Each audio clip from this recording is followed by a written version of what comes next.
dari program studi Komunikasi dan Penyiaran Islam, Fakultas Agama Islam, Universitas Muhammadiyah Mataram. Tujuan saya membuat video ini adalah sebagai tugas UAS pada mata kuliah Tafsir Ayat-Ayat Taqwa. Terima kasih. Latar belakang masalah.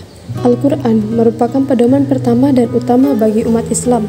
Al-Quran diturunkan dalam bahasa Arab, namun yang menjadi masalah dan pangkal perbedaan adalah kapasitas manusia yang sangat terbatas dalam memahami Al-Quran, karena pada kenyataannya tidak semua yang pandai bahasa Arab, sekalipun orang Arab sendiri, mampu memahami dan menangkap pesan ilahi yang terkandung dalam Al-Quran secara sempurna. Tafsir merupakan ilmu syariat yang paling agung dan tinggi kedudukannya. Ia merupakan ilmu yang paling mulia, objek pembahasan dan tujuannya, serta sangat dibutuhkan bagi umat Islam dalam mengetahui makna dari Al-Quran sepanjang zaman. Tanpa tafsir, seorang muslim tidak dapat menangkap mutiara-mutiara berharga dari ajaran ilahi yang terkandung dalam Al-Quran. Tafsir adalah salah satu upaya dalam memahami, menerangkan maksud, mengetahui kandungan ayat-ayat Al-Quran. Upaya ini telah dilakukan sejak masa Rasulullah SAW.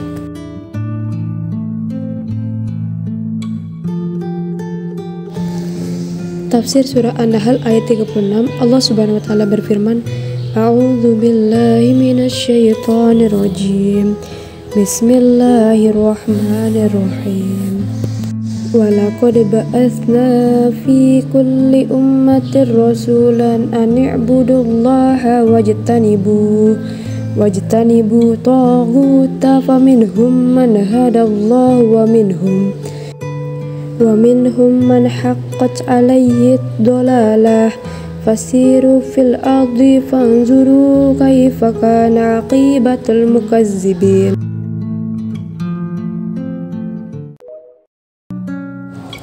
Yang artinya, dan sungguh kami telah mengutus seorang Rasul untuk setiap umat untuk menyerukan, sembahlah Allah dan jauhilah Taghut.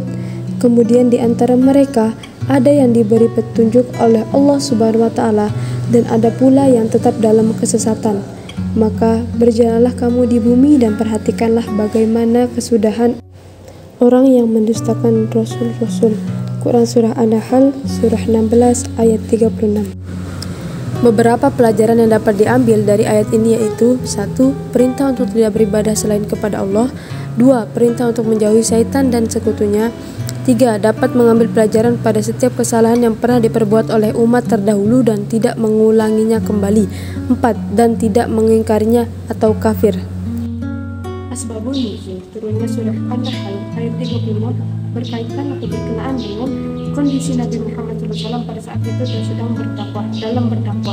Kemudian di dalam surah An-Nahl ayat 36 juga dijelaskan bahwa terdapat ada kabar gembira di sana. Di sana dijelaskan atau digambarkan bahwasanya Nabi Muhammad SAW berdakwah secara sembunyi-sembunyi kepada saudara terdekat, kepada orang-orang terdekatnya sebelum itu. Kemudian turunlah ayat ini sehingga Nabi Muhammad SAW disuruh untuk berdakwah secara terang-terangan.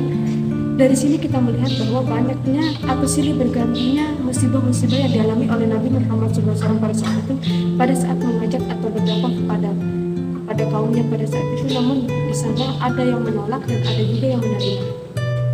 Tafsir surah An-Nahl ayat 36 yaitu berkenaan dengan Allah Subhanahu wa taala mengutus Rasul-Rasulnya pada masa-masa itu, sama halnya seperti Nabi Muhammad SAW yang diutus oleh Allah Subhanahu wa taala untuk mencerahkan atau untuk mengajak kepada kebaikan manusia pada saat itu. Yang awalnya jahiliyah menjadi terang, yang awalnya bodoh menjadi pintar, yang awalnya gelap menjadi cerah, yang awalnya masa kejahiliahan menjadi masa yang jaya. Allah Subhanahu wa taala mengutus Rasulullah SAW ini sangat mempengaruhi bagi kita sekarang, karena kalau tidak ada Rasulullah SAW maka perempuan pada saat itu pasti akan dibunuh, hidup-hidup atau akan dimatikan atau akan direndahkan.